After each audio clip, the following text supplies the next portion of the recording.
Welcome to Psmart classroom. আজকে আমি parts of speech পরিবারের তৃতীয় সদস্য ভার্ব বিষয় নিয়ে আলোচনা করব। যারা ভার্বের ফার্স্ট পার্ট দেখতে পারোনি তারা অবশ্যই সেই ভিডিওটি লিঙ্কে ক্লিক করে দেখে নেবে। একটি সেন্টেন্স গঠনে মেইন ভার্ব বা অক্সিলারি ভার্ব কিভাবে আমরা আইডেন্টিফাই করতে পারবো সেটি আমরা এই ভিডিওতে দেখতে পারবো। তবে চলো আমরা দেখে নিই আমাদের আজকের আলোচ্য ভার্ব।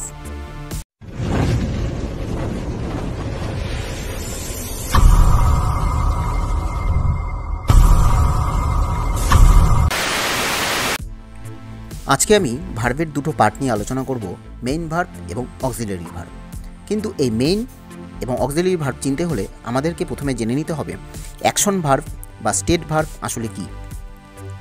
একটি সেন্টেন্সে অ্যাকশন ভার্ব বা স্টেট ভার্ব কিভাবে আমরা আইডেন্টিফাই করতে পারবো।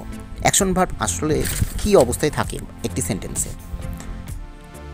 এই অ্যাকশন ভার্বকে বলা হয় ক্রিয়ার কর্মক্রিয়া। An action verb is a verb that describes an action, অর্থাৎ ক্রিয়াটা যে অবস্থাতে কাজ করছে।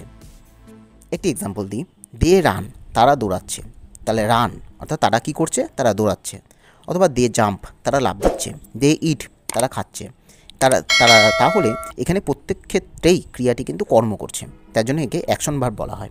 এরকম একটা এক্সাম্পল রয়েছে, run, jump, eat, break, cry, smile, love, fight, read, write, drink, climb, এই প্রত্যেকটাই হলো অ্যাকশন ভার্বের মধ্যে পড়ছে। বা আরেকটি এক্সাম্পল দিই, চিলড্রেন রিডস বুক, শিশুরা কী করছে, বই পড়ছে। তাই রিড এখানে ক্রিয়ার একটা অবস্থান বোঝাচ্ছে। The birds is flying in the sky, পাখিরা আকাশে উঠছে। ফ্লাইটা হচ্ছে অ্যাকশন ভার্ব। এবার আমরা জেনে নিই ছোটো করে স্টেট ভার্ব বা স্ট্যাটিক ভার্ব আসলে কি। এই স্টেট ভার্ব হচ্ছে ক্রিয়ার অবস্থা, ক্রিয়াটা কি অবস্থায় আছে, এটি আসলে বাক্যে অবস্থিত ভার্বটি কী অবস্থায় আছে সেটিকে নির্দেশ করে।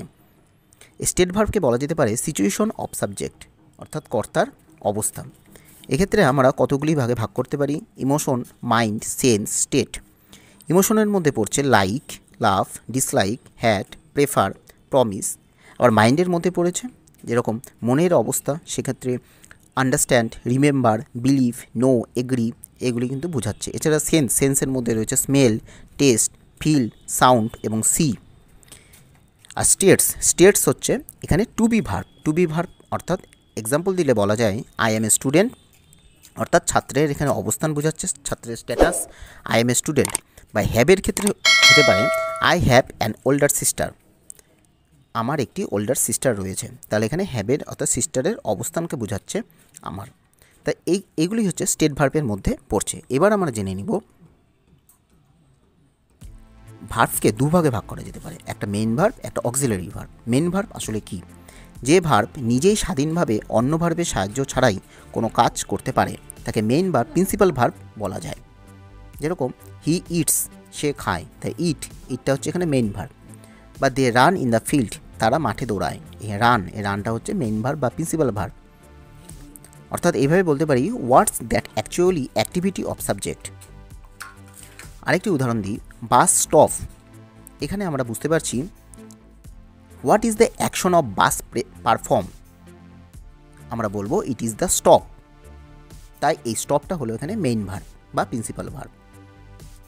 কার রানস, এই সেন্টেন্সে আমরা বুঝতে পারছি কি, what is the activity of action perform by the car, it is running, অর্থাৎ কারের অবস্থান বোঝাচ্ছি, গাড়িটি রান করছে।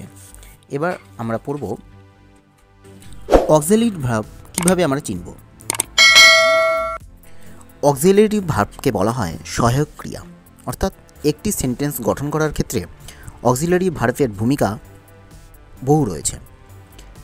আমরা এইভাবে বলতে পারি যে সমস্ত ক্রিয়াপদের নির্দিষ্ট কোনো অর্থ থাকে না, কিন্তু বাক্যের টেন্স গঠন করতে এবং বাক্যের মুড বা ভয়েস তৈরি করতে সাহায্য করে, সেটি হলো অক্সিলারি ভার্ব বা সহায়ক ক্রিয়া।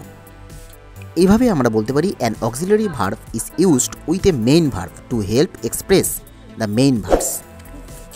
একটা এক্সাম্পল দিই, দে আর প্লেয়িং ফুটবল, এখানে আরটি হলো কি অক্সিলারি ভার্ব বা হেল্পিং ভার্ব, আর প্লেয়িং হচ্ছে মেইন ভার্ব। তাহলে এই ভার্বটিকে সাহায্য করছে কে, আর এই আরটা হলো অক্সিলারি ভার্ব। এবার আমরা জানবো অক্সিলারি ভার্ব সাধারণত কত রকম হয়ে থাকে। অক্সিলারি ভার্ব সাধারণত দুই রকম হতে পারে, একটি হচ্ছে প্রাইমারি অক্সিলারি ভার্ব, একটা modal auxiliary verb. Primary auxiliary verb যেটি হয় am, is, are, was, were এবং হ্যাভ, হ্যাজ, হ্যাড, এবং ডু ভার্বের ক্ষেত্রে ডু, ডাস এবং ডিড এগুলি হলো প্রাইমারি অক্সিলারি ভার্ব। এছাড়া মডাল অক্সিলারি ভার্ব কোনগুলো হতে পারে, যেমন can, could, shall, should, will, would, may, might এবং মাস্ট এগুলি হলো মডাল অক্সিলারি ভার্ব। এবার আমরা মডাল অক্সিলারি ভার্ব কীভাবে চিনব একটি এক্সাম্পল দিই। ইট মে রেইন টুডে, এখানে মেটি হলো মডাল অক্সিলারি ভার্ব এবং রেইনটা হচ্ছে মেইন ভার্ব। আরেকটি এক্সাম্পল দিই, ট্রেন মে, এই যদি সেন্টেন্সটা বলি এখানে সেন্টেন্সটা কিন্তু ইনকমপ্লিট সেন্টেন্স, ভুল সেন্টেন্স। এটা যদি সঠিক সেন্টেন্স বানাই তাহলে হবে ট্রেন মে স্টপ, তাহলে এখানে মেটা হচ্ছে হেল্পিং ভার্ব এবং স্টপটা হলো মেইন ভার্ব। এবার যদি বলি উইল দিয়ে, রাম উইল, সেন্টেন্সটি ভুল। যদি আমরা বলতাম রাম উইল কাম, এখানে উইল হচ্ছে হেল্পিং ভার্ব এবং কাম হলো মেইন ভার্ব। অথবা মাস্ট দিয়ে যদি বলি দে মাস্ট, তাহলে সেন্টেন্সটা ইনকমপ্লিট হলো। যদি আমরা বলতাম দে মাস্ট ইট, এখানে মাস্ট হবে হেল্পিং ভার্ব এবং ইট হবে মেইন ভার্ব, যাকে আমরা মুখ্য ক্রিয়া বলে থাকি। তাহলে আমরা জানলাম অক্সিলারি ভার্ব সাধারণত মেইন ভার্বকে সাহায্য করে থাকে। এখানে to be verb, to have verb এবং টু ডু ভার্ব এইভাবে একটি সেন্টেন্সে সাহায্য করে। What we learned in this video, এই ভিডিওতে আমরা কী কী জানতে পারলাম। একটি হলো অ্যাকশন ভার্ব বা স্টেট ভার্ব আসলে কী, বা কীভাবে আমরা একটি সেন্টেন্সে অ্যাকশন বা স্টেট ভার্ব চিনতে পারবো। আরেকটি জানতে পারলাম ভিডিওতে মেইন ভার্ব বা অক্সিলারি ভার্ব কীভাবে আমরা একটি সেন্টেন্সে তৈরি করতে পারবো। এর পরবর্তী ভিডিও পরবর্তী ভার্বের ওপর দেওয়া হবে। আজকের ভিডিওটি ভালো লাগলে অবশ্যই লাইক, শেয়ার এবং সাবস্ক্রাইব করে দিন।